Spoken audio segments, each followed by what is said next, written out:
Қызылжар ауданындағы Большая Малышка ауылындағы құрылысшылар көшесі тасқын кезінде тұтас судың астында қалды. Жергілікті тұрғындарды сөзге тарттық. Олардың айтуынша қиын қыстау күндері мына электр көрсеткіштерін тіркейтін құрылғы ортан белден суда тұрған. Осыдан ақ жағдайдың қандай болғанын ұғынуға болады. Бұл үйде Нина Ковалева жалғыз тұрды. Жасы 80-ге таяған жерлесіміз өткен күндерді есіне алса еріксіз күрсінеді. Мұнтаздай таза тұрған бөлмелерді лай басқан. Зейнеткер қолданған заттарды әрең анықтап алуға болады. Су келетін күні бізді мектепке жинады. Кешкі 6 кезінде үйден кеттім. Ал түнгі 2-де Пенькова ауылына көшірді. Қазір қалада тұрып жатырмын. Баспанамда мамандар болды. Барлығын қарады, тексерді. Әлі нақты қорытынды қолыма тимеді.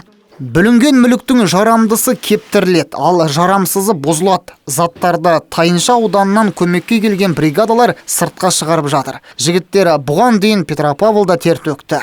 Танчинский район с 3 мая прибыла в город Петропавловск.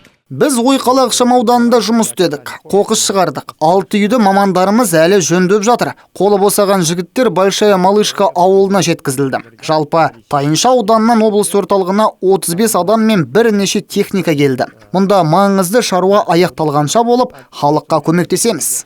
Қоса кетейік, Большая Малышка ауылында 360-тан астам үйге су кірген. Бұл елді мекендегі баспаналардың шамамен барлығы.